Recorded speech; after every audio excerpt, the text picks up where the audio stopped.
process, we shall follow the rule of law and the Constitution to sort out whatever differences or misgivings we may have with an electoral process. Therefore, Your Excellency, as you and the President have guided, I must also appreciate the position that has been taken by our colleagues in the minority, that we now all agree, whether you are in the majority or in the minority, whether you are in government or in the opposition, that violence, anarchy, and bloodshed shall not be a way of transacting business in the Republic of Kenya. And I want to take this opportunity, Your Excellency, to assure the country that, as we indicated yesterday, with the guidance of the party leaders in the two coalitions, we shall embark in that process of dialoguing and talking to each other so that we may resolve the 5 issues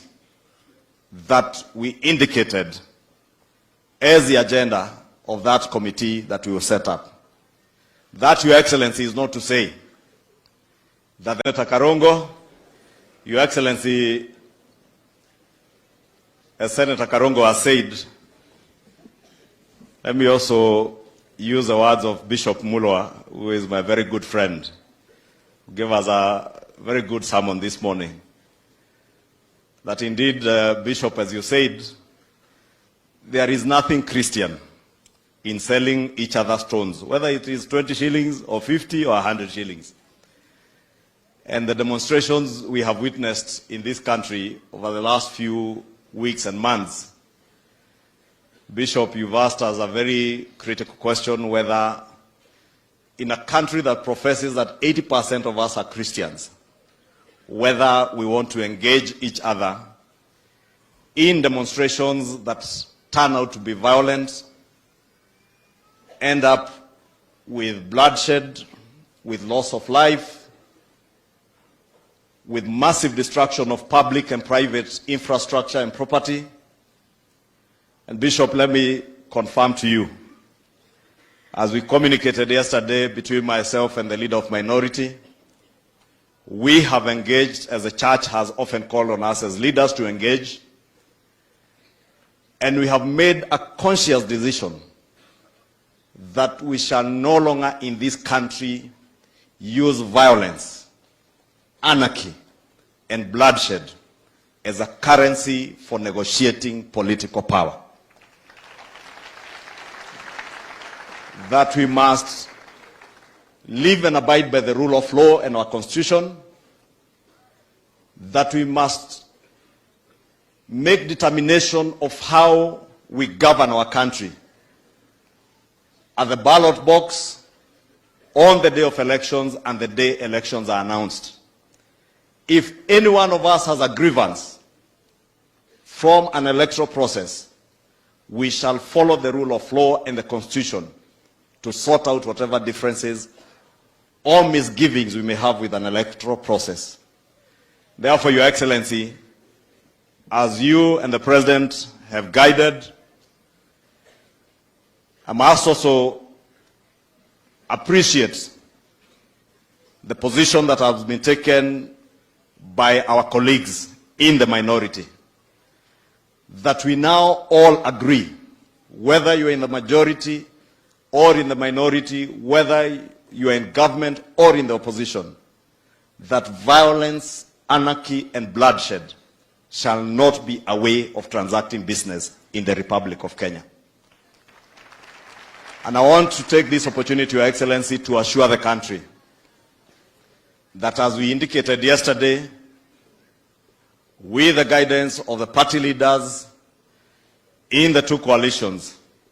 we shall embark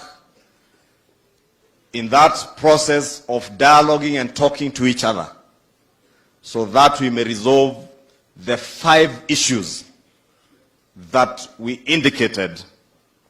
as the agenda of that committee that we will set up. That, Your Excellency, is not to say that the cost of living is not an issue to the people of Kenya. And indeed, globally, Your Excellency, you know. And I'm glad you just came from the FAO meetings in Italy. You know the challenge of the cost of living is a global problem. And Your Excellency, you also know we all went out to the people of Kenya with manifestos, and our manifesto in Kenya Kwanza, which called or christened the plan, had solid and achievable plans that we indicated we will roll out if we go to government. And we all agreed, Your Excellency, that given an opportunity to implement that plan, we have the know-how, we have the means, and we are capable of changing the tide and bringing down the cost of living. And we appreciate the role of the opposition or the minority in oversighting government to ensure that this government will implement what they went out, or what we went out to the Kenyan people to sell to them, that we shall do when we are government. And we have indicated, Your Excellency, that on the question of the cost of living, we will allow the minority to have all the latitude in line with our laws and the Constitution to criticize, to propose better measures than they think would do better than we are doing, but to never, ever use violence as a means to engage on political issues or on governance issues. And I want to confirm that to our leaders in the church, that we in Kenya Kwanza, we commit that we shall abide by what we have agreed. And violence will never be allowed to be a currency to use to transact any governance or political questions in the country now and in the future. And may God help us. Kwa hayo mengi, Your Excellency, allow me, as I stand here, to ask the Governor Kiambu County to come give us his brief remarks. He will tell us what school he went to. But more importantly, Governor, now that you are the Governor